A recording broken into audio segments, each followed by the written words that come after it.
இங்க கூட்டமா இருந்துச்சு, வீட்டுக்கு போலான்னு சொல்லிட்டு வந்தோம். குழந்தைகளை எடுத்துட்டு வீட்டுக்கு போலான்ட்டு வந்தோம். இங்க என்னாச்சு, ஐஸ் வண்டி இங்க நிறுத்திட்டாங்க. ஐஸ் வண்டி இங்க நிக்க, சைக்கிள் இந்த தடத்தை அடைச்சிட்டாங்க. வீட்டுக்கு போக முடியல. நாங்களே இன்னைக்கு உயிரோடு இருக்கிறதே பெரிய விஷயம். பிள்ளைங்க ரெண்டு அப்படி கீழே நிக்கிறாங்க, அமுக்கிட்டாங்க. என்னால மூச்சு விட முடியல. இன்னும் இந்த இடத்துக்கு வலிச்சுக்கிட்டே இருக்குது. அப்புறம் நல்ல வேலை பிள்ளைகளை அந்த ஐஸ் வண்டிக்காரை எடுத்து மேல விட்டுட்டா. தடத்தையே அடைச்சிட்டா எப்படி போக முடியும்? போக முடியாம கூட்டெல்லாம் வந்து மேல அமுக்கி விட்டுருச்சு.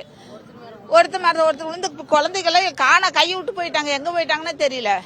நான் கத்துற முடியல. நல்ல வேலை என்ன புண்ணியமோ அந்த ஐஸ்கார வண்டி பிள்ளைகளை தூக்கி ஐஸ் வண்டியில வச்சுட்டான்.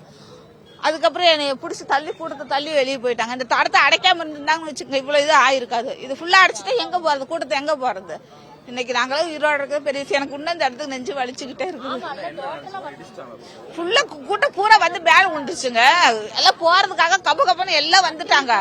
இந்த இடத்துல அடைச்சிட்டாங்களே, தடத்தை அடைச்சிட்டாங்களே, போக முடியல, வீட்டுக்கு போக முடியல. எல்லாம் நல்ல வேலை பாப்பா தம்பி மட்டும் தூக்கி வண்டியில நிறுத்தலன்னு வச்சுக்க, நேரம் ஆகுது, 2 உயிர் போயிருக்கும். கூட்டம் ஏகப்பட்ட கூட்டம், கிட்டத்தட்ட 2 லட்சம் 3 லட்சத்துக்கு மேல இருக்கும். 12 மணிக்கு ஓரளவு கம்மியா தான் இருந்துச்சு. இவங்க என்ன பண்ணாங்க, 12 மணிக்கு வந்திருக்கலாம். நேரம் ஆக ஆக ஆக அது விஜய் வர ரொம்ப கூட்டமாயிருச்சு. ஒண்ணுமே மூச்சு விட முடியல. நாங்க அங்க நின்றுட்டு இருந்தோம், ஓரமா தான் நின்றுட்டு இருந்தோம். சரி வீட்டுக்கு போலான்னு வந்தா பூரா இங்க தடத்தை அடைச்சிட்டாங்க. எல்லாம் வந்து மேல விழுந்துட்டாங்க. நாங்களாம் உயிரோடு இருக்கிறது இன்னைக்கு பெரிய விஷயம்.